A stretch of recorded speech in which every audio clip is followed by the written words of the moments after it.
आपले स्वागत आहे. हा शैक्षणिक व्हिडिओ तुम्हाला अंथरुणाला खिळलेल्या पेशंट्सची काळजी घेण्याबद्दल काही मूलभूत गोष्टी शिकण्यास मदत करेल.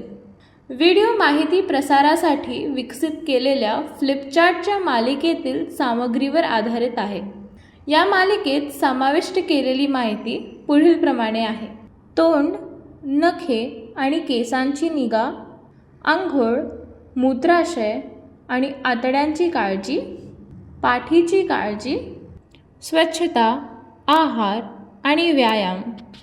लक्षणे व्यवस्थापित करणे: उलट्या, श्वास लागणे, जखमा. लक्षणे व्यवस्थापित करणे: बद्धकोष्ठता आणि अतिसार, वेदना.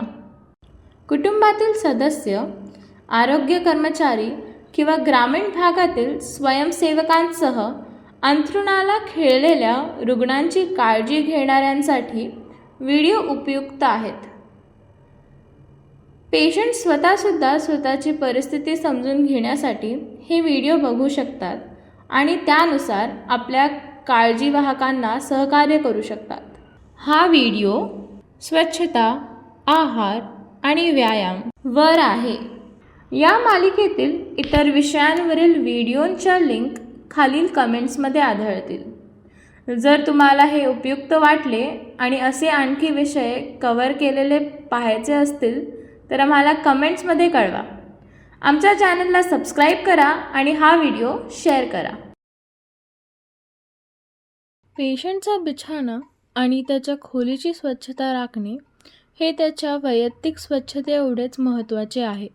पलंगावरील चादर दिवसातून कमीत कमी एकदा तरी बदलावी. जर का चादर ओली झाली असेल तर ताबडतोब बदलावी.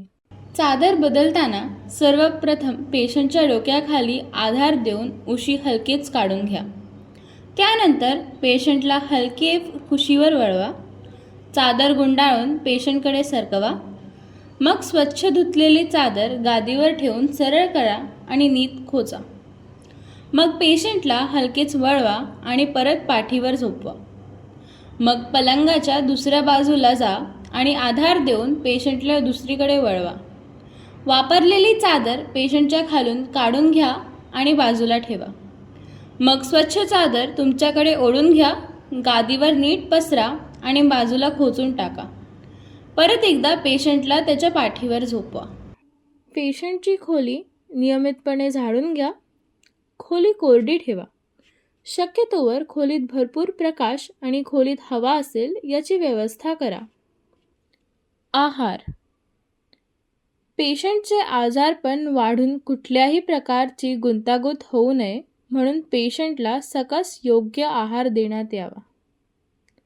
पेशंटसाठी प्रोटीनने भरपूर आहार जसे की अंडी, डाळ, शेंगदाणे, नाचणी, पुरेसे पाणी पिणे ह्या गोष्टी महत्त्वाच्या आहेत.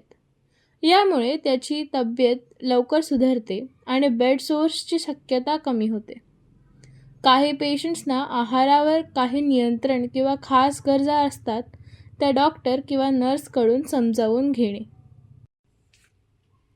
सहज पचेल असे जेवण आणि स्वच्छ वातावरणात ते नीट वाढून दिले गेले आहे यावर लक्ष ठेवावे.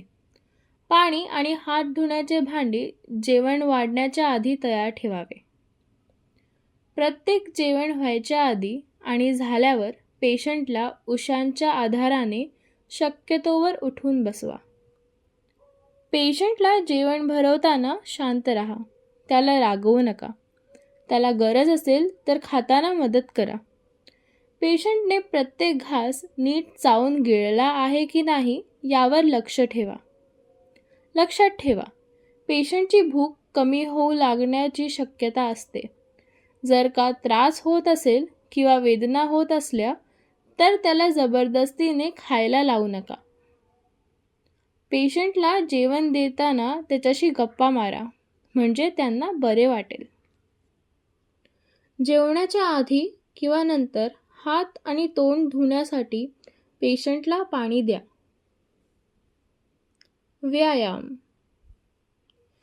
दैनंदिन देखभाल करताना व्यायाम हा अत्यंत महत्त्वाचा भाग आहे. कडकपणा येऊ नये म्हणून पेशंटचे सांधे आणि स्नायू यांना रोज व्यायाम देणे गरजेचे आहे.